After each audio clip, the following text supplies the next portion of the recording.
সংসার।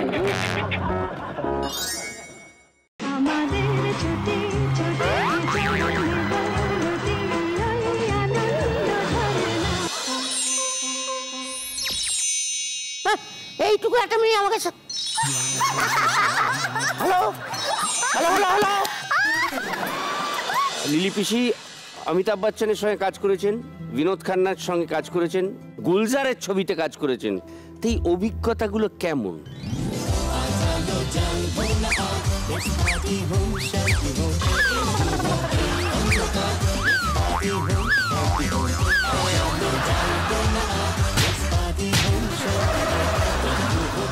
সৈনী, প্রথম প্রেম যেমন মানুষ ভোলে না, প্রথম বিয়ের ক্ষেত্রেও কি তাই? কনসিস্টেন্টলি অভিনয় করার পর জীবনের একটা ফেজে গিয়ে তুমি একটা ব্রেক নিয়েছিলে। হ্যাঁ, নিজেকে সরিয়ে নিয়েছিলে। না, সরানো ঠিক নয়, বাধ্য হয়েছিলাম সরাতে। বাধ্য হয়েছিলে।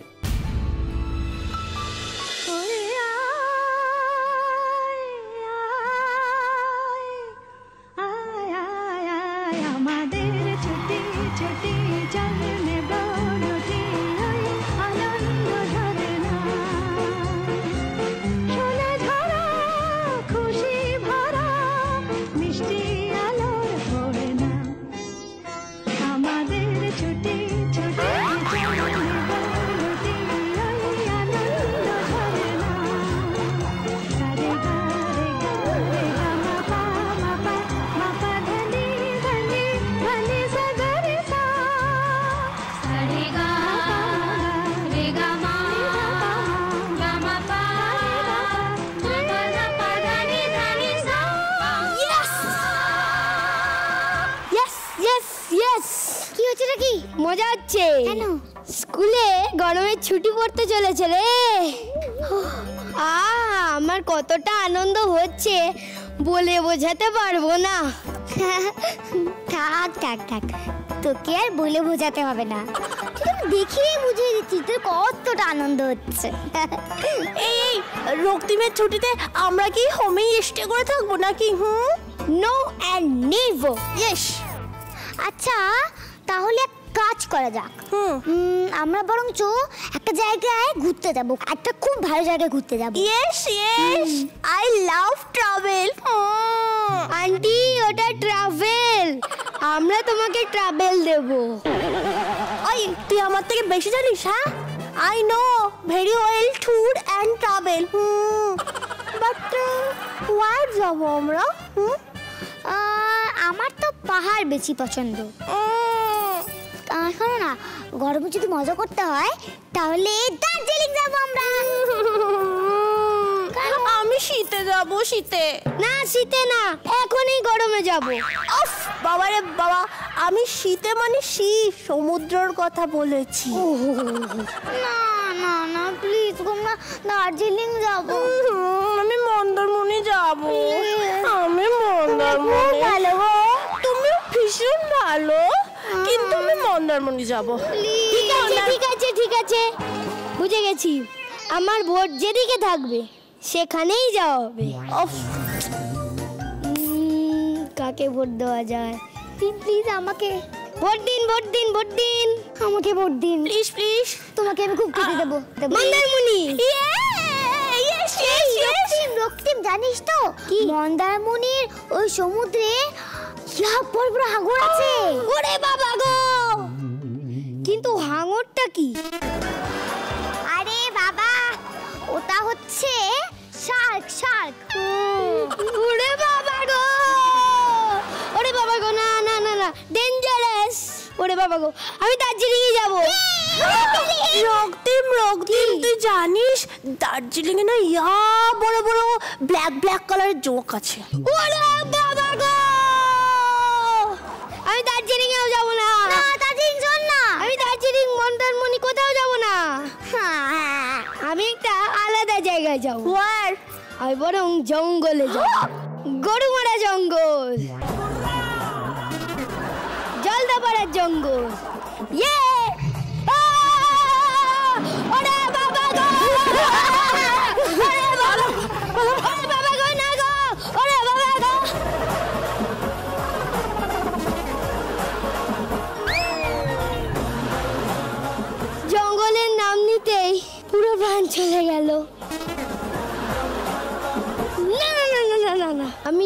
সাথে যাব।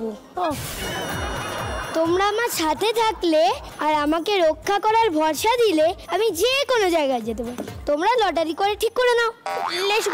রক্তিম শোন, আমি তোর পিঠের আড়ালে আঙ্গুল রাখবো, ঠিক আছে? তোকে বলতে হবে কতগুলো আঙ্গুল আছে। তুই ঠিক বলতে পারিস তাহলে দার্জিলিং, আর যদি ভুল বলা হয় তাহলে শর্মিলা যেখানে বলেছে মন্দারমণি। ওকে, ইয়েস। চলো ঠিক আছে, বল তো কটা আঙ্গুল বল। বলছি দুটো। দার্জিলিং। আচ্ছা শর্মিলা আন্টি, তোমার কি মন খারাপ হয়ে গেল? না না, ইউরা হ্যাপি হলে আমি হ্যাপি। এই রক্তিম, কোনো প্রবলেম নেই তো? আরে বাবারে, প্রবলেম তো অনেক আছে। এক কাজ করিস ভুতু, ব্যাগের মধ্যে বেশি করে ঠাকুরের ছবি নিয়ে নিস। এই তো ব্যাগ শুনে আমার মনে পড়লো, আমি তো প্যাকিং শুরু করতে হবে। ইয়েস, অনেক লং এ যাব তো, ঠিকঠাক করে প্যাকিং করতে হবে। চলো লেস কর। হ্যালো, এই সবাই মিলে where going baby? Actually baby, রক্তিমের সমর ভ্যাকসিন পড়ছে তো। ভ্যাকসিন কেন? কি হয়েছে ওর? ভ্যাকসিন কেন?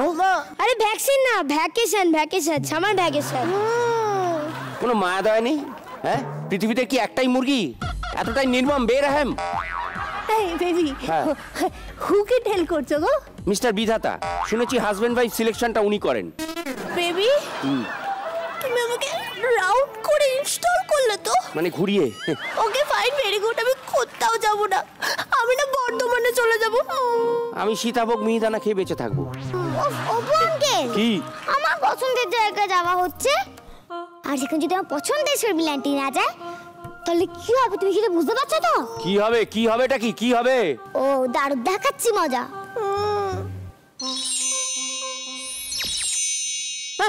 এইটুকু একটা মেয়ে আমাকে হ্যালো। হ্যাঁ ভুতু, বাড়াবাড়ি হয়ে যাচ্ছে কিন্তু। ভুতু খুব গলা ঠিক কর। গলা ঠিক কর।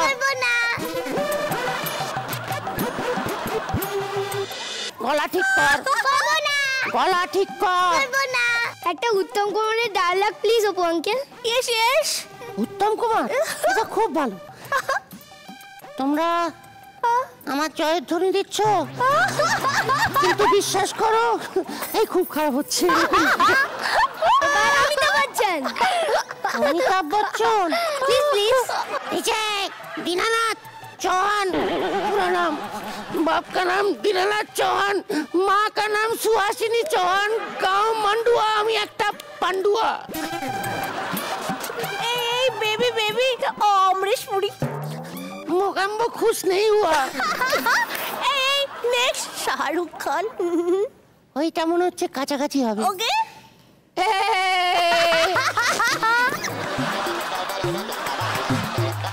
এবার ঠিক করে দে না, কি রে বাবা, দে না, আমাকে প্লিজ বলো। প্লিজ প্লিজ প্লিজ প্লিজ, কি শোনাচ্ছি বুঝতে পারছি না। তেলা, আগে বলো দার্জিলিং টিকিটটা কেটে দেবে। দার্জিলিং এর টিকিট কেন? তোকে ট্রেনে করে আমি নিজে সঙ্গে যাব, দার্জিলিং নিয়ে যাব। আমিও যাব তো। হ্যাঁ তুমি যাবে। তুমি যাবে বেবি, তুমি। আচ্ছা টয় ট্রেনে? টয় ট্রেন কেন? যত রকমের ট্রেন আছে সবই যাব। গলাটা ঠিক করে দে না। আচ্ছা দেবো।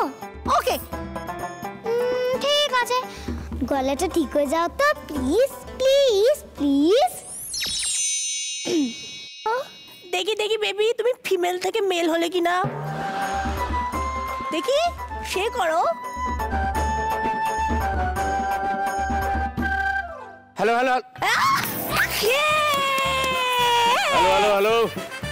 Mic testing. Hello 1 2 3 4 check. Thank you. এবার টিকিট করে দাও। Panchgopal Mistri, Mistri, agent travel agent. ও ট্রাভেল পাঁচুদা।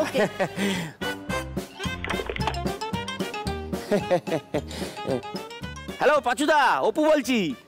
হ্যাঁ বলছি কি, দার্জিলিং এর মানে আজকে রওনা দেবো, কালকে সকালে এনজেপিতে নামবো। দার্জিলিং এর 4টে টিকিট হবে, 1 2 3 4। না, তার টিকিট কেন? 1 মিনিট, 4টেই তো। তপু আঙ্কেল তো গেছে কবি সম্মেলনে, দীপু আঙ্কেল অডিশন দিতে গেছে, আর আমার মা তো অলরেডি তীর্থে, কাজেই টোটাল 4। কিন্তু ধরে যাচ্ছ। ইয়েস, ধর্ণাদা। দরকার আছে? হ্যাঁ, নইলে কিন্তু ঠিক আছে 1 2 3 4 5টা টিকিট। আজকে রাতেই ট্রেনে চেপে পড়বো, কালকে সকালে এনজেবিতে পৌঁছে যাবো, ঠিক আছে? আর শুনুন বলছি যে ও আচ্ছা না আমার বয়স বেবি একটু SMS করে দিও তো। ওকে আমি MMS করে দেবো। SMS ওই হলো। ঠিক আছে? 5টা টিকিট। আসুন আস্তে পুরো বাবুরে আমার সত্যি দেখুন কাদেরকে নিয়ে এসেছি। আসলে ওনারা আমার হাতে চা খেতে এত ভালোবাসে। এরা কারা? দাও এই যে আমার ক্যাটরিনা সোনা, এটা এই দেখুন আমার আলিয়া সোনা, হচ্ছে আমার জঙ্গলি বিল্লি প্রিয়াঙ্কা সোনা, ইস জঙ্গল ম্যাও। এই দেখুন দীপিকা পাডুকোন। আসলে আপনি চিনতে পারছেন না কেন বলুন তো? সব না ছেলেদের পোশাক পরে এসে, তার কারণ হচ্ছে রাস্তায় সবাই যদি চিনে ফেলে তো। এই ধরদা চাইলে সামনে কি সেলফি তুলবো সবার সাথে? সেলফি আমি তুলবো। পাগল নাকি?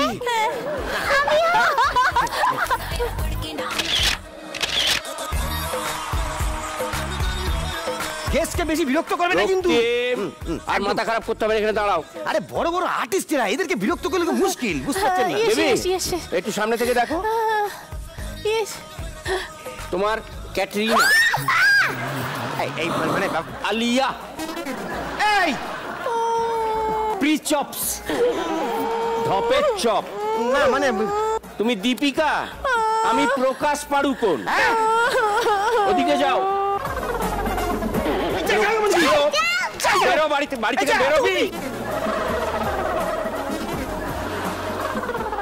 এক সেকেন্ড, আমার কিন্তু খুব মন খারাপ হয়ে গেল। মন খারাপ হয়ে গেছে? সকালবেলা এটা কি ধরনের ইয়ার কি? গরিবের কাছে রাংতেই সোনা দাবাবু। তাই বলে এরা আবার ইমোশনাল দিচ্ছে। ও দণ্ডেটু, তুই মন খারাপ করো না গো। আমরা সবাই মিলে দার্জিলিং ঘুরতে যাচ্ছি, তুমিও যাচ্ছ। অপু আঙ্কেল টিকিট করে দিয়েছে তো। দাবাবু হ্যাঁ তাই? ইন দ্য ইয়ার 1858 ধনা, না দার্জিলিং এ প্রচুর বরফ পড়েছিল। জানি, আমি তখন ওখানেই ছিলাম।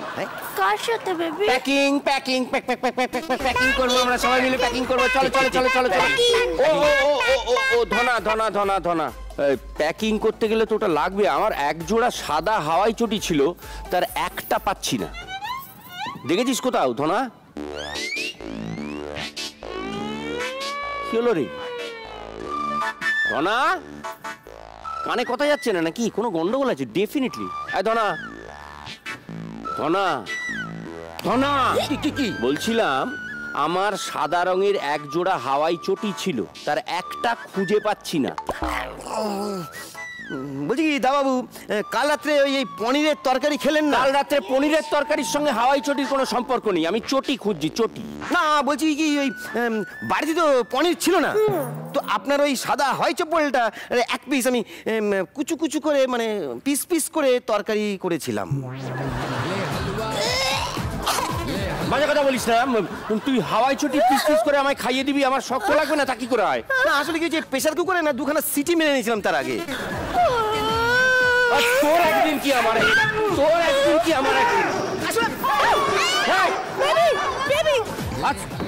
হাওয়াই চটি দিয়ে তোকে দরজা খোল। দরজা খোল। ওকে ছাড়। যাচ্ছি।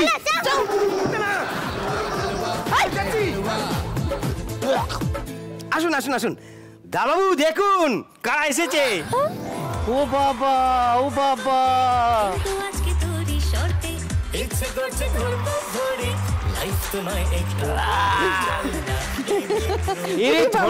বাড়িতে আজ কাঁচা পোস্ত, একটু ভাত বসা, কাঁচা লঙ্কা দিয়ে বেটে খাবো ওকে আমি আজকে। আজকে আসলে আমরা একটু প্ল্যান করছিলাম, বুঝলেন, বেড়াতে যাবো। ও আচ্ছা দার্জিলিং একটা ছবিতে সে আউটডোর হয়েছিল, সে ভানু গোয়েন্দা নাকি? ভানু গোয়েন্দা যাওয়ার অ্যাসিস্ট্যান্ট। ভানু গোয়েন্দা যাওয়ার অ্যাসিস্ট্যান্ট দার্জিলিং এ আউটডোর হয়েছিল। বেড়াতে যাওয়ার ফেভারিট প্লেস কি? আমার তো পাহাড়ি ভালো লাগে। তোমার পছন্দ আর আমার পছন্দ একদম এক। আমরা তো ওই নিয়ে আলোচনা করছিলাম। তা সৈনী ম্যাডামের বেড়াতে যাওয়ার জায়গা ফেভারিট? দার্জিলিং না, তাহলে আমার ঠান্ডা খুব কষ্ট হয়, আমার ভালো লাগে জঙ্গলে যেতে। ওরে বাবা, জঙ্গল ওর খুব প্রিয়। আচ্ছা তুই ভয় পেলে এরম এরম কেন করিস রে? ও সাঁতার কাটে, ভয় পেলেই ও সাঁতার কাটে। সাঁতার কাটে পোস্ত। তোর কোথায় ঘুরতে যেতে ভালো লাগে? দার্জিলিং। সবাই দার্জিলিং, আমরা দলে ভারী হয়ে যাচ্ছে কিন্তু। হ্যাঁ আচ্ছা এখনো অবধি তুই কোথায় কোথায় ঘুরতে গেছিস? দার্জিলিং, গ্যাংটক। গ্যাংটক সব শীতের শীতের জায়গায়। কখনো সমুদ্রে গেছিস? হ্যাঁ। কোথাকার সমুদ্রে? দীঘা। ওই তো বাঙালির দীপুদা আছে, দীঘা, পুরী, দার্জিলিং। দীঘা আমি অনেকবার গেছি। আচ্ছা পোস্ত তুই কি খেতে ভালোবাসিস? ব্যাস গেল। নিজের টপিকে চলে এসেছে, খাওয়া দাওয়া। কি খেতে ভালোবাসি? বিরিয়ানি। আরে বাবা, আমার ফেভারিট যেটা সেটা। না ফেভারিট এখনো হয়নি, তো তো মটন বিরিয়ানি ফেভারিট। আচ্ছা তোর কি ফেভারিট? মটন বিরিয়ানি। বাহ মটন বিরিয়ানি। যা। ওপো আঙ্কেল এক্ষুনি 20 প্যাকেট মটন বিরিয়ানি নিয়ে এসো। 20 প্যাকেট মটন বিরিয়ানি? হ্যাঁ হ্যাঁ। ফিরে আসছে একটা ব্রেকের পর, কোথাও যাবেন না, দেখতে থাকুন জিলেট প্রেজেন্স অপুর সংসার। 20 প্যাকেট মটন বিরিয়ানি। এবার আমরা খেলাধুলো করব। আজকে বাড়িতে প্রচুর বাচ্চা। আমাদের দুটো বাঁদর ছিল, সঙ্গে আরেকটি পোস্ত। আমরা বাদর? না, একজন বাঁদর একজন বাঁদরি। আমি বাদরি? না না না না, তুমি খুব শান্ত। বাদর। ওপো আঙ্কেল হ্যাঁ মনে আছে তো? না না না না, এত মিষ্টি মিষ্টি বাচ্চা আমাদের বাড়িতে এসেছে, তাই আমরা মিষ্টি খেলা খেলবো একটা। খেলাটা কিচ্ছু না, তোরা তো জানিস। হ্যাঁ স্ট্র দিয়ে তুলে কিচ্ছু তুলে করতে হবে গ্লাসে না, ফেলতে হবে। পোস্তর জন্য এক্সপ্লেন করে দিচ্ছি। পোস্ত,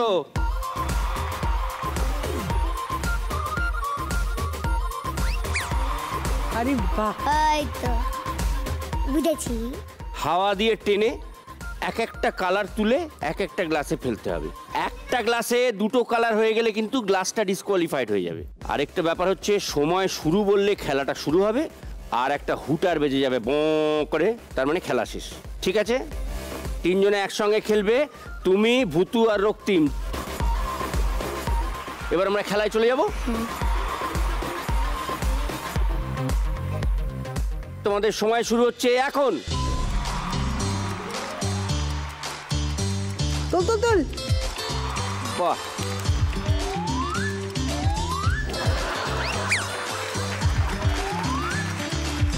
ইচ্ছে করছে আলোর গর্তে খেলবো আজকে তোরই সাথে। ইচ্ছে করছে রক্তিম ফাটাফাট। দারুণ খেলছে। ঠিক মতন। হ্যাঁ পোস্ত। হ্যাঁ। টান টান উত্তেজনা। আপনার কি মনে হয় এদের মধ্যে কে জিতবে? পোস্ত। চেহারা দেখে ভুল করবেন না। না চেহারা দেখে বলছি না, পোস্তই জিতবে। পোস্ত অনেক হ্যাঁ, এগিয়ে গেছে। অনেক এগিয়ে গেছে।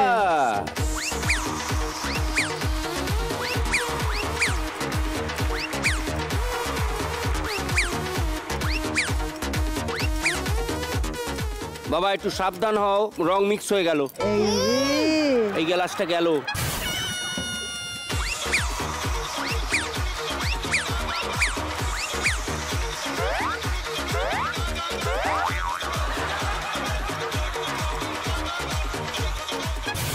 এই রে বাইরে পড়ে গেছে রেড। ভুল পড়ে গেছে। কি সৎ, নিজে থেকেই বলেছে রেড পড়ে গেছে, বাতিল করে দিয়েছে।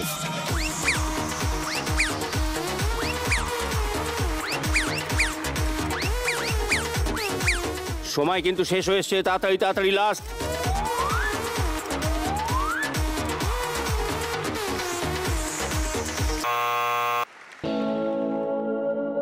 এবার গোনার পালা।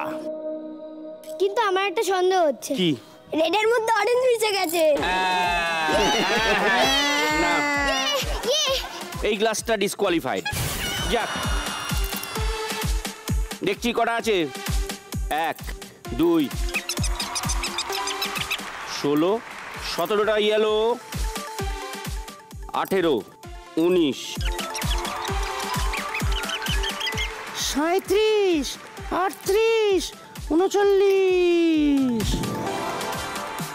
এবার পোস্ত, ও আমাদের গেস্ট। 1 2 21 22 23 24 25 বাহ, 26 27 28 29 30, টোটাল 30। তার মানে এখনো এগিয়ে আছে রক্তিম। রক্তিম। এবার আমারটা লাস্ট দিকে বোঝা যাবে। 1 2 3 4 5 6 7 8 9 10 11 12 13 14টা। ঠিক আছে, এই খেলায় রক্তিম জিতে গেছে। ঠিক আছে। ওই দেখো ওই দেখো ওই দেখো ওই দেখো ওই শুরু হয়ে গেছে, শুরু হয়ে গেছে। এদের থামানোর একটাই রাস্তা আছে, কারণ আমরা পরে খেলায় চলে যাই। এই শিফট।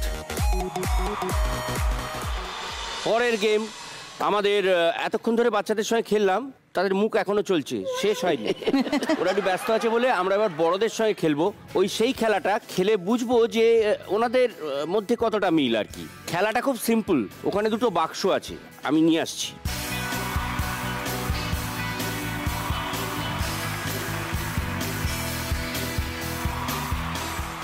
এই বাক্সগুলোর মধ্যে কিছু চিরকুট আছে, চিরকুটে কিছু লেখা থাকবে। সেইটা যিনি পড়বেন তাকে জাস্ট অভিনয় করে কোনো কথা না বলে অন্যজনকে বোঝাতে। ও আচ্ছা আচ্ছা, ডামসারা। ডামসারা। এইবার দেখবো খেলাটা কতটা জমে যায়। আমরা শুরু করব কাকে দিয়ে? আর তোমাকে দিয়েই শুরু করি।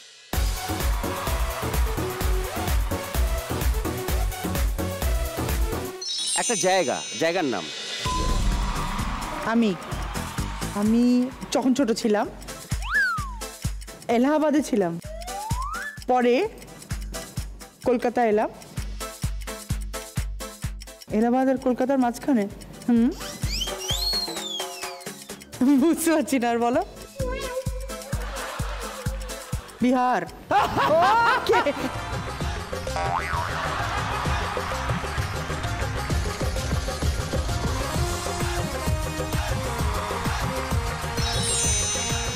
এটাও একটা জায়গার নাম।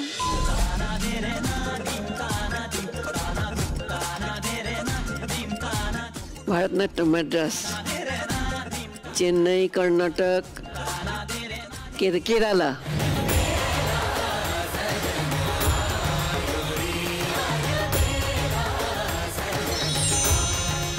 এটাও জায়গা না, একদম না। খাবার? আচ্ছা, এইখানে সিঁদুর, সিথি। হ্যাঁ, কাছাকাছি। সিথি। ওই কাছাকাছি নামের কি খাবার আছে? মিষ্টি। হ্যাঁ। মিষ্টি সিঙ্গাড়া? না। হ্যাঁ, এইটা কে? রাম হতে পারে, রাম। সীতা, সীতা বো। ওকে।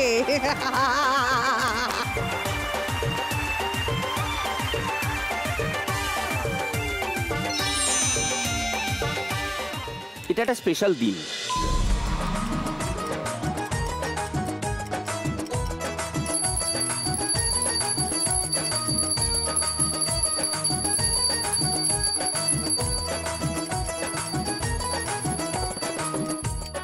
হালখাতা?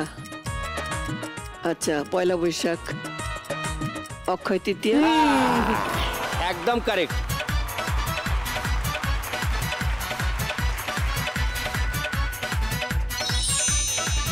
এটা একটা সিনেমার নাম। বাংলা? আমি করেছিলাম তাতে। পারমিতার একদিন। এক চান্স হয়ে গেছে। প্রথম পারমিতার একদিন।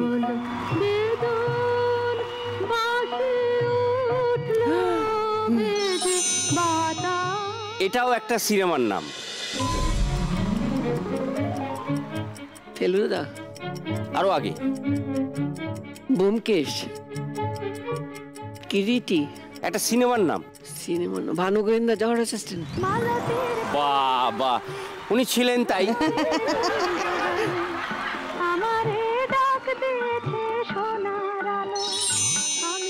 এটাও একটা বিশেষ দিন। রামনবমী। বোঝো। আচ্ছা, রাম নয় বুঝলাম, রামের সঙ্গে নবমী চলে এলো। এটা এখন হিট।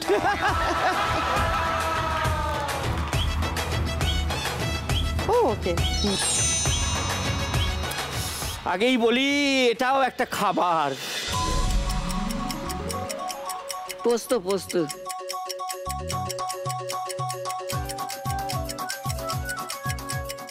ঝিঙে, ঝিঙে। ওই দিক থেকে প্রায়। ঝিঙে পোস্ত। ঝিঙে পোস্ত। আজ কিন্তু বাড়াবাড়ি হয়ে যাচ্ছে। এদিকে কাঁচা পোস্ত, এদিকে ঝিঙে পোস্ত। আর এখানে রক্তিম কিরম অসহায়ের মতো তাকিয়ে আছে। কেমন লাগে পোস্ত?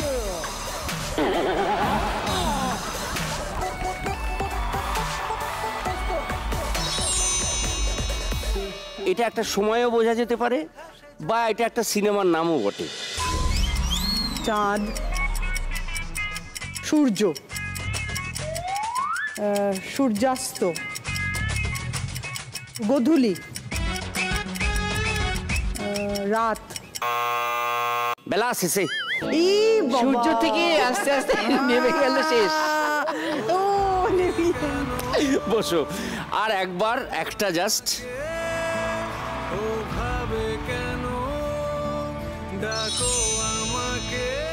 একটি সিনেমার নাম হতে পারে, একটি থিয়েটারের নাম হতে পারে।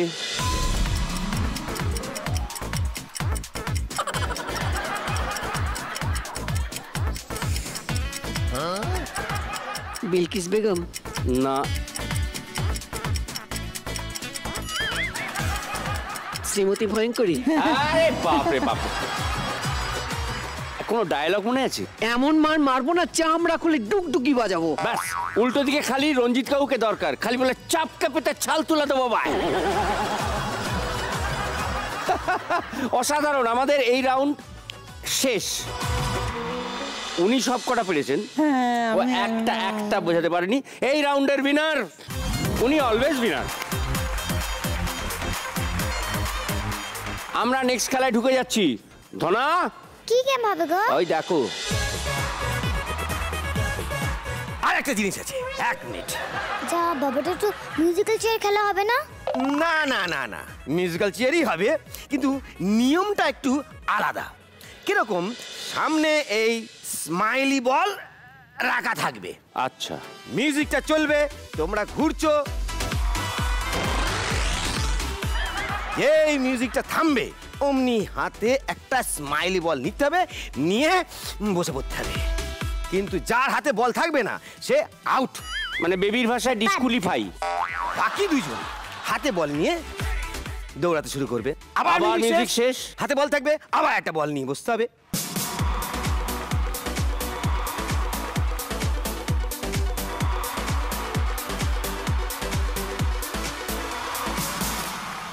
Ready, music.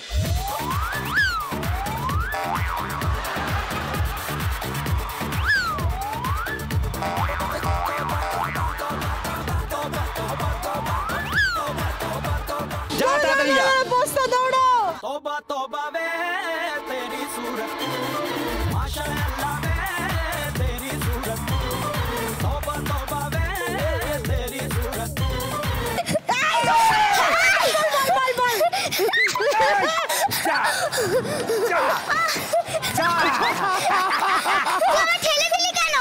খেলিনি তো, মিথ্যা কথা বলিস না। আমার পাশে চলে আয়। বেচারা ভুতু করবেটা কি? বল আনতে গিয়ে দেখে সামনে একটা পাহাড়।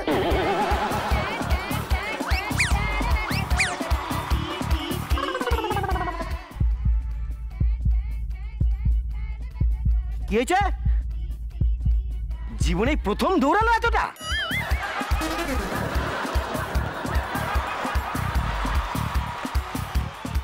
Ready, track.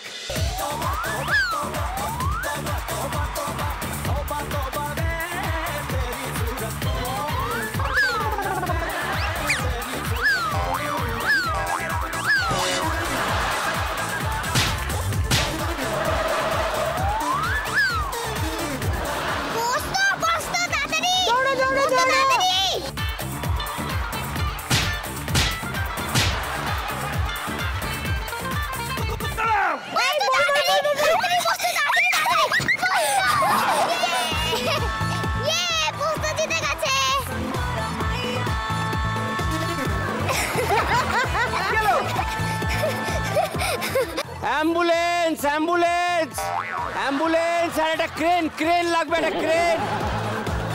কথা হলো, ট্রেলারটা কেমন লাগলো বলুন। তার আগে আমি জেনে নিই, এই তোর চরিত্রটা কি রে এই সিনেমায়? তুই পোস্ত মেখে খাস না কি করিস? না না, পোস্তর নাম। হ্যাঁ, সেটা বুঝতে পেরেছি। তোকে সবাই মেখে খায় নাকি? হ্যাঁ হ্যাঁ হ্যাঁ বলছি। কাঁচা লঙ্কা, পেঁয়াজ, সরষের তেল। আমার মনে হয় আমি বলছি, হ্যাঁ আসলে ও হচ্ছে মানে আমার নাতি। ওর মা বাবা অন্য জায়গায় চাকরি করে, ন্যাচারালি ও আমার কাছেই মানুষ। ও আমাকে মা ডাকে, ওর মাকে মাম্মাম ডাকে। মাম্মাম। হ্যাঁ, তো সেই হিসেবে আমার আর ওর ঠাকুরদার ভীষণ আদুরে আর কি। ঠাকুরদা মানে সৌমিত্র জেঠু? সৌমিত্রদা। মানে ওর পেছনে আমাদের সময়টা কেটে যায়। যখন নাকি ওর চলে যাওয়ার কথা উঠলো তখন তো বাড়িতে একটা ডিজাস্টার হয়ে গেল। আচ্ছা, সৈনিক চরিত্র কি? আমি লয়ার, আমি সৌমিত্র জেঠুর এগেইনস্ট লয়ার। এই মামলা এক বাচ্চাকে তার মা বাবার ন্যায্য ভালোবাসা থেকে বঞ্চিত করতে চায়। এই মামলা প্রগতির বিরুদ্ধে the most regressive appeal I have ever heard ধর্মাবতার। ছবির ইউএসপি কি বলে মনে হয়? অসাধারণ গল্প, যতগুলো শিবু আর নন্দিতা করেছে একদম একটা বেস্ট স্ক্রিপ্ট। আমারও তাই মনে হয়। আচ্ছা ধর এই ছবিটা হিট হয়ে গেল, বুঝলি? শোন না, তারপর তুই বড় স্টার হয়ে যাবি, তখন কি হবে? এরকম ভাবে চুপচাপ বসতে হবে না পায়ের উপর পা দিয়ে বসবি? পায়ের উপর পা দিয়ে। পোস্ত পোস্ত সবাই বলছে, ওর একটা আসল নাম আছে, ওর মুখ থেকে একটু শুনে নি। অর্ঘ্য বসু রায়। অর্ঘ্য বসু রায়, এত সুন্দর নাম, সেটা পোস্ত। ভাগ্যিস ছবির নাম পোস্ত, কারণ লাঞ্চে প্রত্যেকদিন পোস্তর বড়া, পোস্তর তরকারি, পোস্ত থাকতো। শিবু পরের ছবিটা আমি নিবি রে, সব মানে নামটা বলে দাও তাহলে সেটা খেতে হবে। হ্যাঁ মেনুটা আমি বলে দেবো। হ্যাঁ ঠিক আছে, এবার আমরা খেলবো। আপনারা সবাই জানেন জবাব চাই জবাব দাও। আমরা দেখব তাতে ওনারা কতটা সাকসেসফুলি, কনসিস্টেন্টলি এবং কনফিডেন্টলি উত্তর দেন। আচ্ছা লিলি পিসি, তোমার সিনেমা কে নিয়ে এলো? একদিন মেজদির সঙ্গে আমি একটা নাটকের রিহার্সাল দেখতে গিয়েছিলাম, মেঘনাদ বধ কাব্য। মেজদি মানে তুমি কার কথা বলছো? মেজদি পরবর্তীকালে নান্দিকারে খুব নামকরা শিল্পী হয়েছিলেন, শেলি পাল। হ্যাঁ, আমার মাও ছিলেন নান্দিকারের ফাউন্ডার মেম্বার, দীপালি চক্রবর্তী। যে রিহার্সাল দেখতে দেখতে আমি একদম অবাক হয়ে তাকিয়ে দেখছি, তো একজন এসে বলে, তুমি একটা রোল করে দেবে খুকি? আমি বললাম হ্যাঁ করে দেবো। তো মেজদি তো বাইরে এসে খুব বকলো, তুমি মাকে জিজ্ঞাসা করলে না, বাবাকে তুমি পড়তে এসছো এখানে, তুমি করে বলে দিলে হ্যাঁ করবো। আমি করি না একটা, কি আছে বললেন উনি, ছোট্ট একটা রোল বলে। পরে বাবাকে বললাম যে বাবা তখন মানে হাবুডুবু খাচ্ছেন সংসার সামলাবার জন্য, আমাদের মানে খুবই মানে খারাপ অবস্থা তখন। ওই নাটক করে করে তা করে মেজদি কিছু হেল্প করছে, আমি কিছু টুকটাক করার চেষ্টা করছি। তখন বাবাকে বললাম যে মেজদি তো হেল্প করছে তোমাকে, আমিও করি, পড়াশুনো যতটা পারি বাড়িতে বসে করব, আর তারপরে যদি সেরকম সুযোগ টুযোগ হয় পরীক্ষা টরীক্ষা দেবো, আর তাহলে ভাই বোনেরা পড়াশুনো করুক। এইভাবে আমি ওই দুটো অফিস ক্লাবে নাটক করতে গিয়েছিলাম। সেখানে কনকদার ভাই কুণাল মুখার্জি, কনক মুখার্জি ভাই, ওই ভানু পেল লটারি, সেই ছবিতে একটা রোলের জন্য আমাকে বললেন ছবিতে কাজ করবি? আমি তখন বললাম হ্যাঁ করব। বাবাকে নিয়ে আমি গেলাম রাধা ফিল্ম স্টুডিওতে। সেখানে বিকেলবেলা 4টের সময় যেতে বলেছিল, বাবা নিয়ে গিয়েছিলেন। তো বললেন আজকেই শুটিং। তাহলে এই রে, বাবা বললেন বাবা বাড়িতে তো বলে আসিনি, আমি যাই, তুমি এখানে চুপ করে বসে থাকো, আমি বাড়িতে গিয়া কই আসি। আর তখন উল্টোডাঙ্গার টালিগঞ্জ 15 মিনিট যেতে 15 মিনিট আসতে, এত যানজট ছিল না। হ্যাঁ বাবা, ভাবা যায়। আমি একটা শাড়ি টাড়ি পরে গিয়েছিলাম যাতে খুকি বা বুড়ি মানে এসব না বলে কিছু। তো একজন এসে বলে চলো মেকআপ করে দিই, মেকআপ করে দিল। আমি চুপচাপ বসে আছি, তাহলে চলো সিন আছে। তা আমি তো একদম প্রথম ক্যামেরার সামনে যাচ্ছি না, আমাকে যা বলছে আমি তাই করছি। আমি ঠিক আছে গেছি, তো একটা টাইপরাইটার, তার পাশে একটা চেয়ার রাখা আছে, বলেছে এরকম করে মাথাটা এরকম ঝুঁকে, মানে অ্যাজ ইফ ঘুমিয়ে পড়েছে ওরকম একটা করে থাকবে, আপনাকে এসে ডাকবে, আপনি সোজা হয়ে দাঁড়াবে, তারপরে যা যা ডায়লগগুলো মনে নিয়ে এখন আর, আজ থেকে প্রায় 58 বছর আগেকার কথা বলছি। ওই একটাই সিন করেছিলাম, একদিনই পাঠ করেছিলাম। তো আমি বসে আছি, মিস ঢ্যাং, আমার নাম ছিল মিস ঢ্যাং। আমি উঠে দাঁড়িয়েছি, পাঠ টাট করে দিয়েছি। সামনে কে ছিল আমি তো চিনি না কারুকে, যারা ছিল জহর রায় ছিল আর কমল মিত্র ছিল। বলো ভাই কি দাম দেবে পুতুল নেবে গো সোহিনী, নিজের ছোটবেলার সঙ্গে পোস্তর কতটা মিল? অনেকটাই মিল। আমি আসলে জন্মেছি এলাহাবাদে, দিদার কাছে মানুষ হয়েছি, ওখানে আমি প্রায় 8 বছর বয়স অবধি ছিলাম। মা বাবা এখানে তখন থিয়েটার নিয়ে ব্যস্ত থাকতেন, বাইরে বাইরে ঘুরতেন, এখানে কেউ দেখার ছিল না। তো এখানে আমি ছোটবেলায় আমার দিদার কাছেই বড় হয়েছি। ওর মতোই আর কি আমি দৌড়ে দৌড়ে বেড়াতাম, একটা ম্যাগনিফাইং গ্লাস নিয়ে পিঁপড়ের গর্ত, গ্রাস হপারদের ভালো করে দেখতাম, ছোট ছোট প্রজাপতি ওদেরকে কাছ থেকে দেখে উড়িয়ে দিতাম, সব বিভিন্ন জিনিস আর কি। অর্ঘ্য বসু রায় ওরফে পোস্ত, কোন ক্লাসে পড়ো? ক্লাস 3-তে। কোন স্কুল? পাঠভবন। পাঠভবন? ও, তুই কি বদমাইশি করিস আদৌ স্কুলে? হ্যাঁ। হ্যাঁ, তা একদম ঠিকঠাক ছেলে আছিস।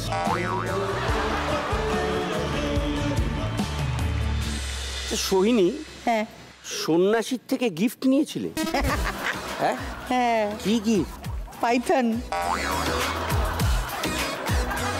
আমি আসলে সব রকমের পশু পাখি সব রকম ভালোবাসি, মানে হাতি, ঘোড়া, মঙ্গুস, পাখি, কুকুর, গরু, সব, গাধা। তো ওই রকম আর কি। একবার গেছিলাম রসুলাবাদে, একটা সাধু বাবা বসেছিল, তার গলায় একটা পাইথন ছিল। তো আমার মনে আছে আমি ছোটোবেলায় সঙ্গে যে গেছিলো শঙ্কর ভাইয়া, আমি বলেছিলাম উসকো 20 রুপয়ে দো। তখন আমি ক্লাস 1-এ পড়ি বোধ হয়। আর এই সাধু বাবার গলা থেকে পাইথনটা গলায় নিয়ে এরকম করে রিক্সায় বসে এসেছিলাম বাড়িতে। আর আমার দিদা বলেছিল যে ঠিক আছে তুমি রাখো, তাহলে তোমাকে ডিসাইড করো আমি থাকবো না ওইটা থাকবে। অবভিয়াসলি। কি তোমার ভয় লাগেনি? না, অ্যানিমেলসে ভয় লাগে না কোনো রকম।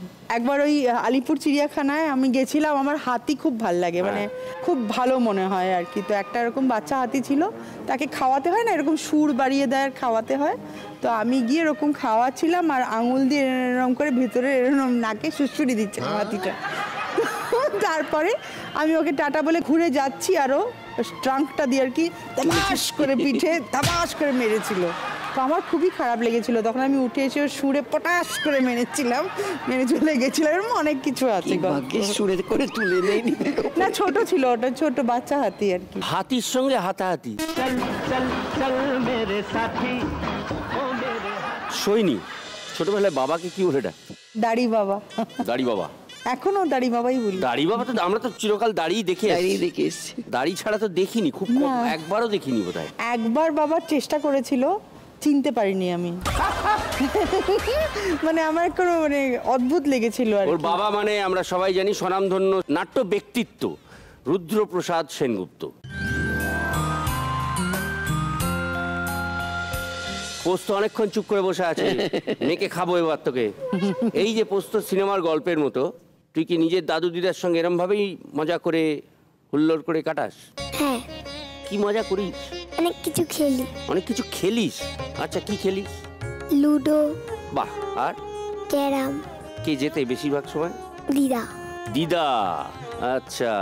আউটডোরে গিয়ে কারোর মোবাইলে যদি লুডো থাকতো, মানে শর্টের ফাঁকে ফাঁকে সেই খোলো খোলো লুডো খোলো লুডো খোলো লুডো খেলতো। বাবা, ভাল লাগতো? হ্যাঁ। এখনো লাগে? হ্যাঁ। বসতে হবে তোর সঙ্গে, তো বড় বোর্ড নিয়ে বসতে হবে। মোবাইল টোবাইল ওইটুকুতে হবে না। তোমাকে হারিয়ে দেবো। হারিয়ে দিবি? বাবা, তাহলে খেলবো না, কি আছে, ওয়াকওয়ার দিয়ে দেবো। সোহিনী স্কুলের গার্ডকে ঘুষ দিত বলে এখন জিভ কাটছে। আমার একটা প্রবলেম আছে যে যদি কেউ আমাকে কোনো গেট বন্ধ করে তার ভেতরে থাকতে বলে, আমি সব ভুলে গিয়ে আমার মনে হয় আমি কখন গেটটা ভেঙে বাইরে যাব। আমি যদি নিজে তালা লাগিয়ে দিই বা গেট লাগাই তাহলে আমার অসুবিধা হয় না। আচ্ছা, বুঝতে পেরেছি। মানে হ্যাঁ, আমি তোমার কথায় চলবো না। হ্যাঁ, একদম তাই। কি ডেঞ্জারাস। তো আমি ওই স্কুলে আর কি যখনই দেখতাম যে বাইরে তালা লাগিয়ে দিয়েছে, আমি দারোয়ানকে গিয়ে 15 টাকা 5 টাকা এরকম দিতাম, দিয়ে ওই একটা ছোট গেট ছিল ওইটা নিয়ে একটা বন্ধু স্কুটারে বেরিয়ে পড়তাম। মীর নাকি তোমার ক্লাসমেট? হ্যাঁ, আমার লো নার্সারি থেকে বন্ধু, আমরা একসাথে ওই হাতে মিল্কের ক্যান জ্যাম দেওয়া নিয়ে লাইনে দাঁড়াতাম। তারপরে আমরা বড় হয়ে একই হাউসের, বান্টেন হাউস, গোল্ড হাউসের, ও ক্যাপ্টেন, আমি ভাইস ক্যাপ্টেন ছিলাম। এই বাবা, দারুণ মজা। মানে মীর তখন এখনকার থেকে অনেক শাই ছিল আর আমি অনেক বেশি ওরকম ছিলাম আর কি, গুন্ডা। আমি স্কুলে সবসময় গুন্ডাই ছিলাম, মানে কোনো প্রবলেম হলে আমাকে নিয়ে যাওয়া হতো মারামারির জন্য। কি মীরকে ওরা কোনো কারণে ক্যাপ্টেন করছিল না, তো আমরা গিয়ে হেডমাস্টারের ঘরে রাগারাগি ইত্যাদি করেছিলাম, করে মীর ক্যাপ্টেন ছিল। ই ওয়াজ ওয়ান্ডারফুল। এবং ওই বছর আমরা পুরো সব ট্রফিটা জিতেছিলাম। লিলি পিসি, এই যে ভানু বন্দ্যোপাধ্যায় তোমাকে খুব আইসক্রিম খাওয়াতো? তখন সামনাসামনি স্টেজে কাজ করতাম, ভানুদার সঙ্গে কোনোদিন স্টেজ শেয়ার করিনি। করেছিলাম বাইরে শো করতে গিয়ে, কল শো করতে গিয়ে। আমাকে ওই পয়লা বৈশাখ বা 1 জানুয়ারি ডবল শো থাকলে আমি এতে বিজন থিয়েটারে কাজ করতাম, উনি রঙ্গনায় কাজ করতেন। রঙ্গনায় ওনার সেই জয়মা কালী বোর্ডিং, আমার বিজন থিয়েটারে শ্রীমতী ভয়ঙ্করীর পর বিলকিস বেগম 4 বছর চলেছিল, 4 বছর, 1000 নাইট। আমাকে 2টো করে আইসক্রিম পাঠিয়ে দিতেন, বলে খেয়ে নিস। তো সেই আইসক্রিম পাঠিয়ে একটা চিরকুট থাকতো তার সঙ্গে, যে আইসক্রিম পাঠালাম খাবি কিন্তু, আর যেটা তোর কাছ থেকে নিই ওটা দেখা হলে নেব। কিনি গালটা এরকম বাড়িয়ে দেবে, আমাকে একটুখানি হামি দিয়ে দিতে। সৈনী, এই যে কনফিডেন্টলি অভিনয় জগতে চলে আসা, এটা কি নিজের ইচ্ছেতে নাকি বাবা মা এতদিন ধরে তাদের গ্রুপ, এই যে থিয়েটার ব্যাকগ্রাউন্ড, এই সব মিলিয়ে ব্যাপারটা কাজে দিয়েছে? না, এটা বাই অ্যাক্সিডেন্ট। অ্যাক্সিডেন্ট? হ্যাঁ, আমি আসলে মানে ছোটবেলায় যেটা হতো, ওর বয়স থেকে আমি একাডেমিতে যাতায়াত, হ্যাঁ তো অবভিয়াসলি যাতায়াত, মানে 3 বছর বয়স থেকে একাডেমি অফ ফাইন্যান্সে যাই। ওই তখন ওই ককেশিয়ান চক সার্কেলে একটা প্রিন্স আছে না, শেষে যাকে টানাটানি করা হয়। তো যখন কেউ মানে ওই বাচ্চাটা যেদিন অ্যাবসেন্ট হতো সেদিনকে আমাকে তুলে দেওয়া হতো। এই করতে করতেই আর কি 96 সালে আমি রিপ্লেসমেন্ট হয়ে এসেছিলাম গোত্রহীন বলে একটা নাটকে। আসলে তখন আমি ইংরেজি পড়াশোনা করছি যাদবপুরে, এবং আমার তখন অনেক রকমের ক্যারিয়ার অপশন আমার ছোটবেলা থেকে ইচ্ছে ছিল। প্রথমে মনে হয়েছিল আমি মালি হব, তারপরে মনে হয়েছিল আমি পরে ডাক্তার হব, কখনো মনে হয়েছিল পশু চিকিৎসক হব, বিভিন্ন জিনিস আর কি হতে হতে।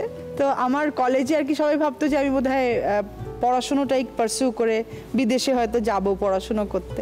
তো এনিওয়ে ওই 96 সালে একজন ট্রাই করছিল, ক্যাথরিন, আমি যে রোলটা পরে করেছিলাম শাহিন গোত্রহীনে, সে এক্সপেক্ট করে ওই সময় প্রেগনেন্ট হয়ে যায়। তখন আমাকে বাবা 15 দিনের নোটিসে বলেছিল যে আর কাউকে পাচ্ছি না এই বয়সে, তা তুই কি ট্রাই করবি? আমি তখন গেছি ট্রাই করতে, আর সেই গোত্রহীন করতে নান্দিকারে ঢোকা, তারপরে নগর কীর্তন, তারপরে পারমিতার একদিন, এই আর বেরোতে পারিনি না। লিলি পিসি অমিতাভ বচ্চনের সঙ্গে কাজ করেছেন, বিনোদ খান্নার সঙ্গে কাজ করেছেন, গুলজারের ছবিতে কাজ করেছেন, তো এই অভিজ্ঞতাগুলো কেমন?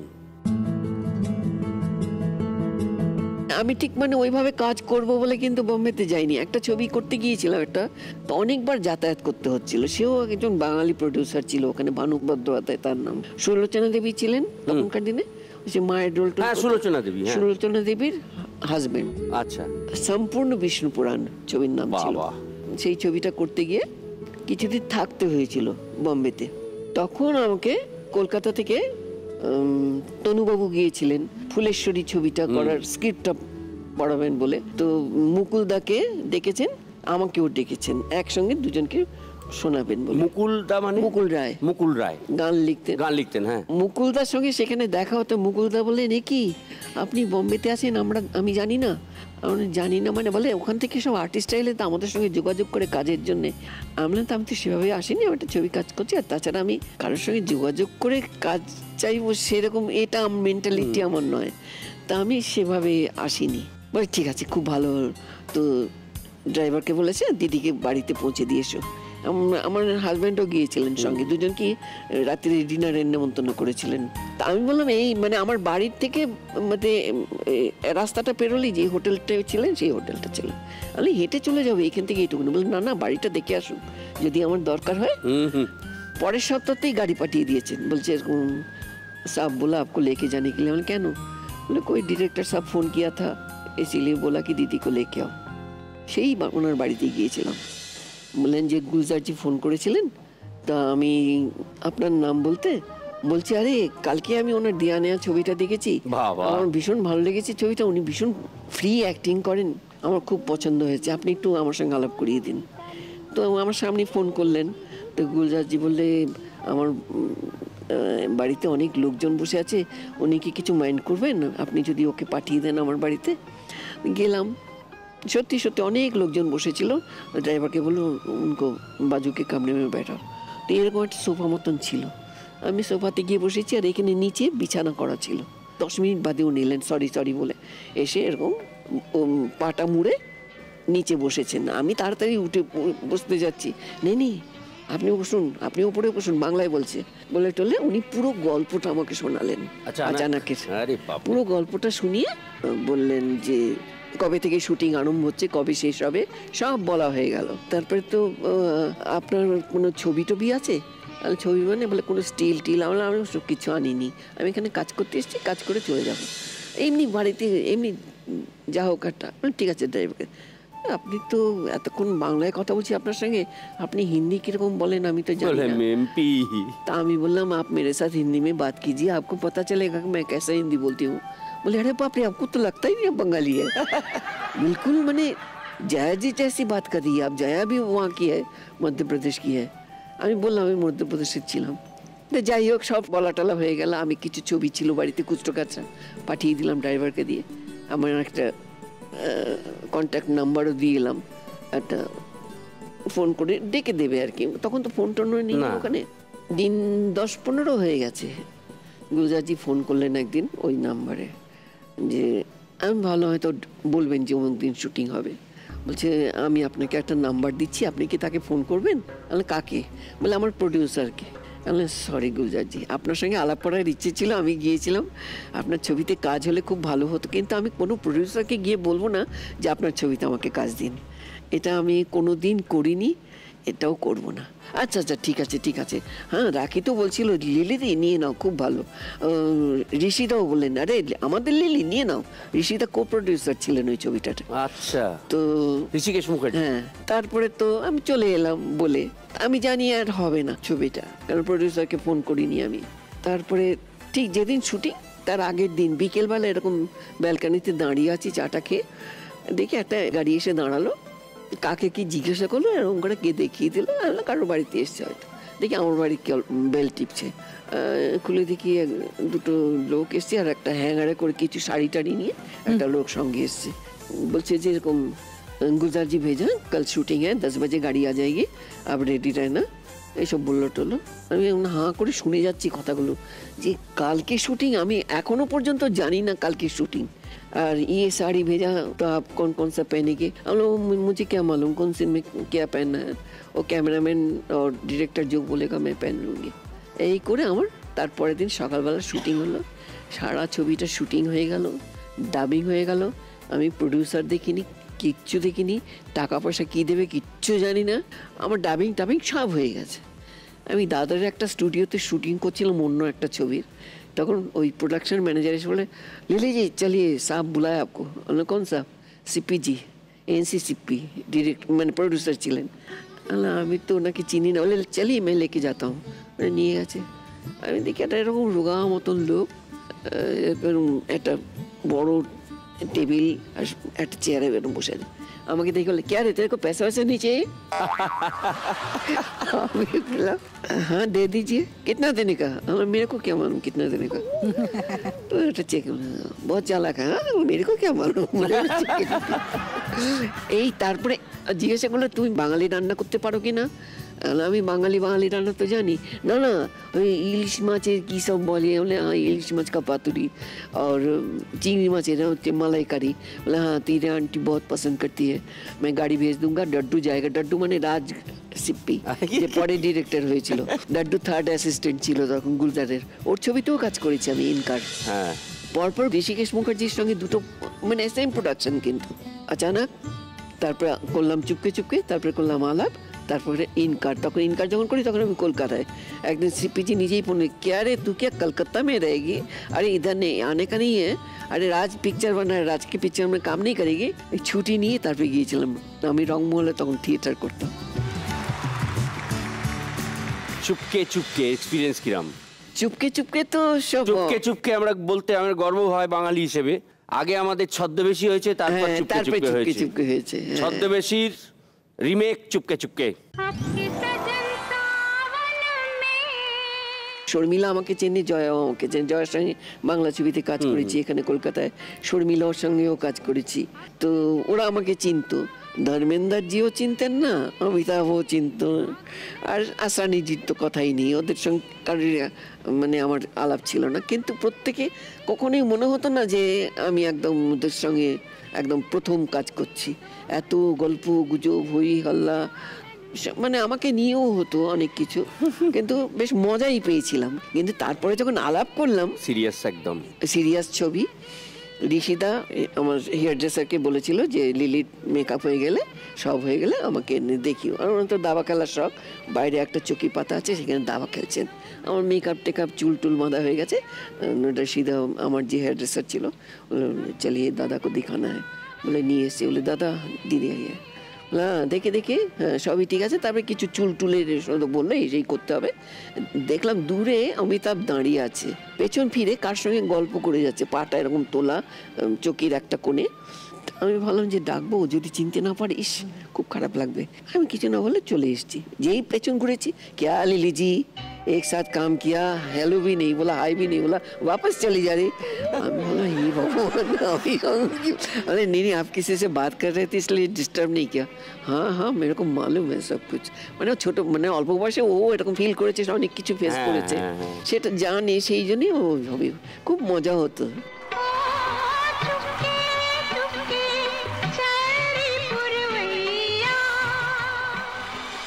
এই যে কনসিস্টেন্টলি বলিউডের হিন্দি ছবিতে ভালো ভালো চরিত্রে অভিনয় করলে, কিন্তু কন্টিনিউ করলে না, হ্যাঁ কেন? আসলে কন্টিনিউ মানে একটা প্রোডাকশনেই আমি কাজ করে গেছি, অন্য প্রোডাকশনে যাবার ইচ্ছেটাও আমার ছিল না, কারণ সেই রকম ছবি হতো না। ঋষিদা যেরকম ছবি করতেন, সেটা তো আলাদা কথা, একদম বাঙালি ঘরানার ছবি ছিল। আমি দুটো একটা করেও ছিলাম, কিন্তু আমার একটা মানে পছন্দ হয়নি। তারপরে এখান থেকে তো এক বছর এসে জনরণ্য করে গেলাম। ফুলেশ্বরী দেখার পর আমাকে মানিকদা চিঠি লিখেছিলেন বোম্বেতে, যেরকম তুমি কাজ করবে। আমি সব ফেলে দেখে এটা এসব করবো। তখন সবাইকে বললাম যে মানিকদার ছবি, হ্যাঁ যাও ওইটাই করো। আমাকে ওখানে অনেকে আটকাবার চেষ্টা করেছিল এখান থেকেই কিছু কিছু, কিন্তু আমি করবো না, ওইটাই করবো।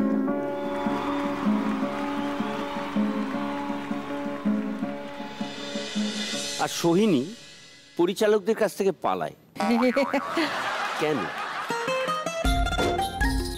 প্রথম যার কাছ থেকে পালানোর ইচ্ছে ছিল সেটা হচ্ছে রিনা মাসি।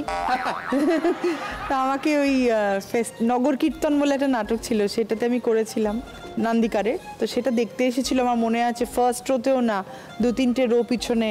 রিনা মাসি নিজেই টিকিট কেটে দেখতে আসতো, ইনভিটেশন ছাড়া, বুঝলে তো। তো আমাকে ডেকেছিল, আমি তখন অনেক দিন যাইনি, 2-3 মাস আমি ফোনও রিসিভ করিনি, যাইও নি। তো আলটিমেটলি গেছিলাম একটা ম্যাগাজিনের অফিসে, উনি তখন ওখানে বসতেন। আমি গেছিলাম প্রচন্ড তেল লাগিয়ে মাথায়, খুব বাজে একটা সালোয়ার কামিজ পরে, যাতে কোনোভাবেই না নেয়, আমাকে যেন কোনোভাবেই ভালো না লাগে, ওইরকমই রোল দিয়েছিল।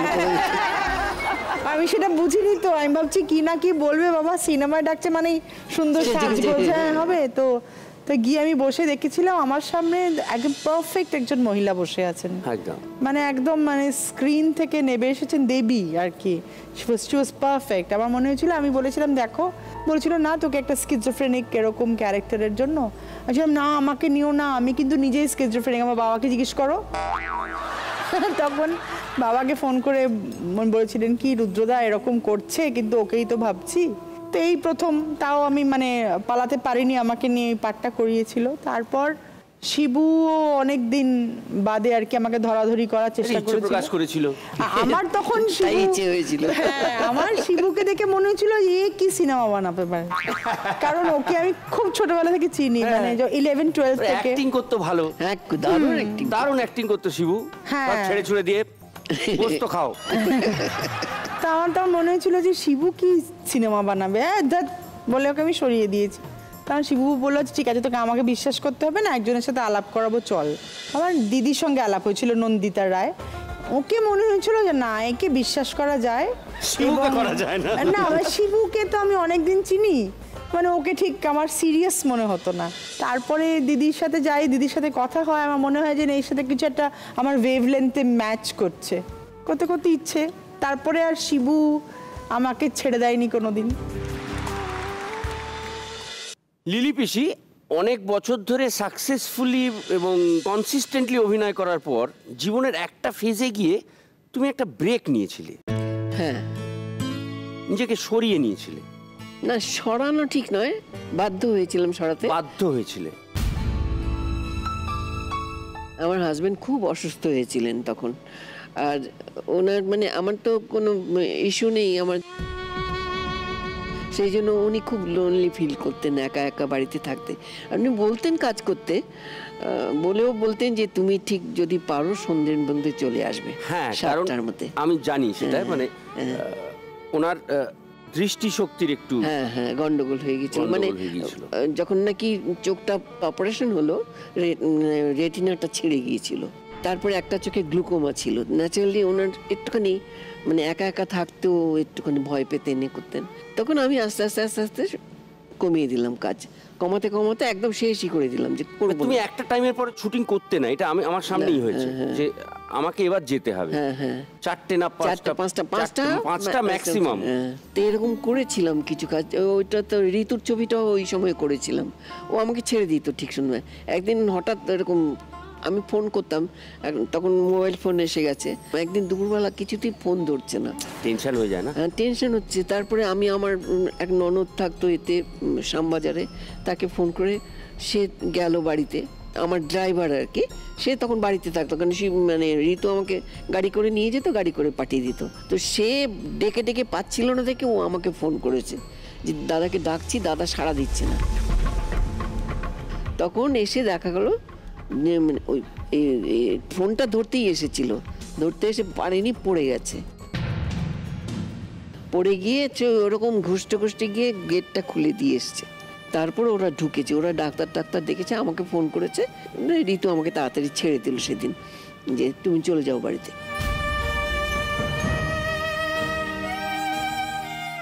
তো তারপরে ভাবলাম যে এরকম এইভাবে মানে অন্য কোনো কাজের লোক রাখলেও তার পোষাবে না, আমাকে থাকতে হবে। তবে ঠিক আছে থাক, করবো না। তারপর নিজেই বলতো যে তোমার মানে এই সময় এত কাজ আসছে, মানে এত ফোন আসছে না, আমি সবাইকে না বলে দিচ্ছি। আমার খুব খারাপ লাগছে লিলি, তুমি কাজ করো, তুমি ওদেরকে বলো না একটু সকাল। আমি দেখো সিরিয়াল করলে বা করলে সকাল সকাল বললে হয় না, ওরা একটু রাত করবেই। আমি বলি 8টায়, কিন্তু ছাড়তে ছাড়তে কোনোদিন 9টা হয়ে যায়, কোনোদিন 10টাও বেজে যায়। আর নিজেরও তো একটা টেনশন হয় যে বাড়িতে কি হচ্ছে সব সময় একটা টেনশন। তারপরে চলে গেলাম শ্যামবাজার ওই ননদের বাড়িতে। সে নিজেই বলে এই বাড়িটাতে থাকবো না, এই বাড়িটাতে থাকবো না, এই বাড়িটা আমার ভীষণ ড্যাম্প লাগছে, লাগছে। পুরোনো দিনের বাড়ি তো, একটু মোটা মোটা দেয়ালও ছিল। তো চলে গেল ওখানে।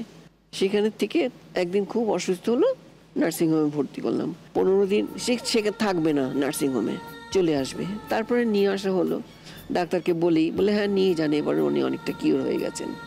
নিয়ে এলাম। তারপরের দিন শুটিংয়ের ডেট ছিল আমার। আমি বললাম কি যাবো? বলে হ্যাঁ আমি তো সুস্থ, তুমি চলে যাও। আমার বোনকে সঙ্গে নিয়ে যেতে হতো তখন, যে ওকে সঙ্গে নিয়ে যাও, একা যাবে না। মানে তখন মানে ওইগুলো সব ছিল আর কি। আমি শুটিংয়ে গেলাম, একটা সিন করেছি, আরও 2টো সিন ছিল তখনও। তো বোনকে একজন এসে বললো যে এরকম বাড়ি থেকে ফোন এসছে, বোনের কাছেই ফোন এসছে যে দিদিকে নিয়ে যেতে বলেছে। তাহলে কেন?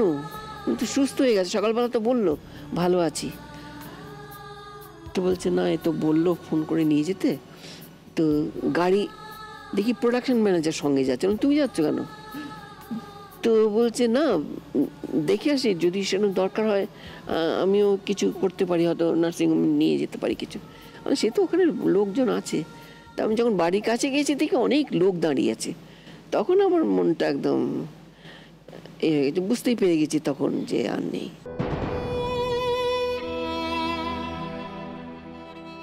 ডাক্তার বসে আছে, মানে নামটার স্পেলিংটা কি লিখবে এই সমস্ত বলাটা হচ্ছে। তখন মানে একটাই দুঃখ হয়, যাওয়ার সময় কিছু বলে যেতে পারিনি।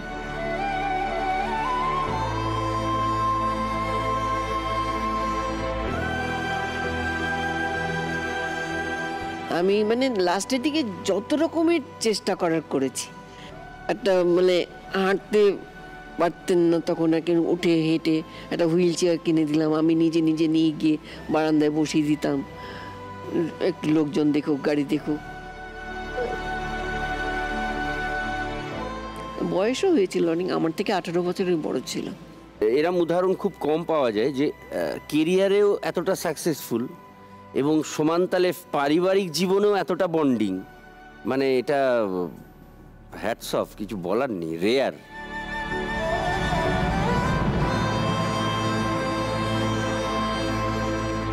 দুটো দিক এইভাবে সামলানো ক্ষমতা লাগে।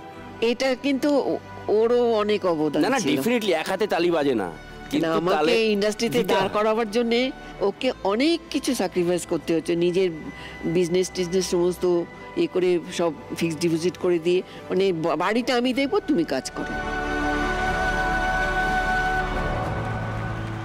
যাই হোক, সোহিনী, প্রথম প্রেম যেমন মানুষ ভোলে না, প্রথম বিয়ের ক্ষেত্রেও কি তাই? এইটা উত্তর দেব না। দেবে না?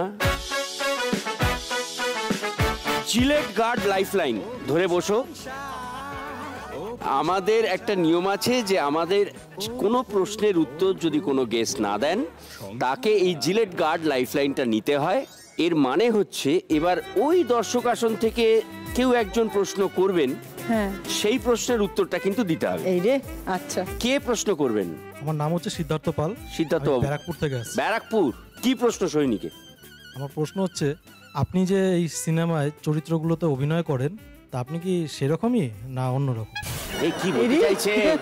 মানে আমি ভূত না, অলিক সুখে ভূত বা বিবেক না।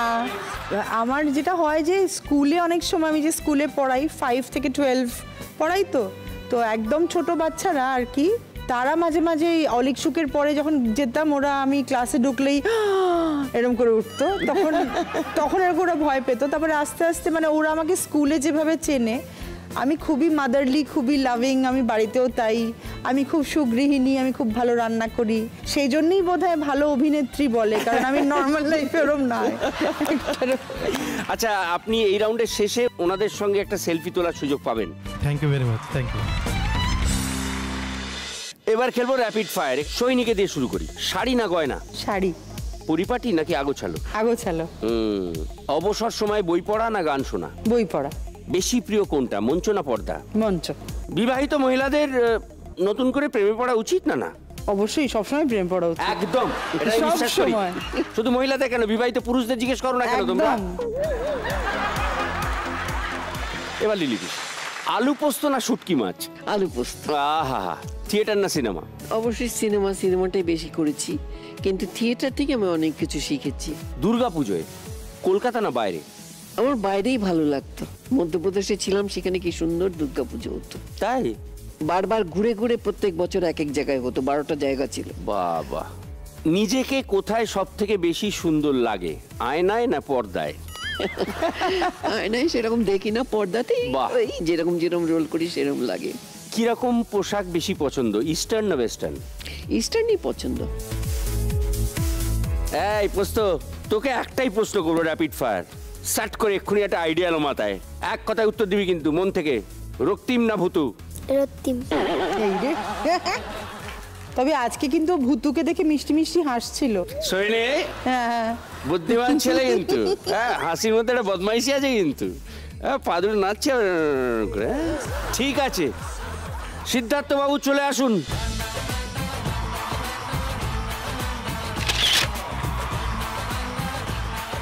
জিলেট গার্ডের পক্ষ থেকে এই গিফটটা। Thank you. এতক্ষণ ধরে এত সুন্দর উত্তর দেওয়ার জন্য জিলেট আপনাদের জানায় স্যালিউট। জিলেট নিয়ে এসছে এমন একটা প্রোডাক্ট যা দিয়ে শেভ করলে সব বাধা দূর হয়ে যায়। তাই তো আপনাদের জন্য এনেছে পারফেক্ট ইঞ্জিনিয়ার টুল জিলেট মার্ক 3, যা দিয়ে স্মুথ শেভ পাবেন খুব সহজেই। চলুন এবার আপনিও হয়ে যান আপগ্রেডেড। এগুলো জিলেট মার্ক 3 পক্ষ থেকে ওনাদের যে কোনো প্রিয় মানুষের জন্য।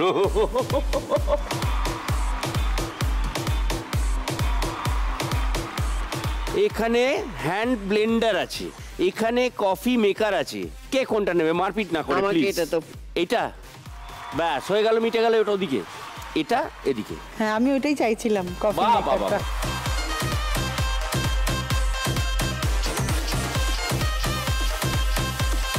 ভালোই যে। ঠিক আছে, তাহলে শেষ করছি আজকের পর্ব। দেখা হচ্ছে আগামী পর্বে। শুভরাত্রি। ও পুরুষ সংসার, ও পুরুষ সংসার।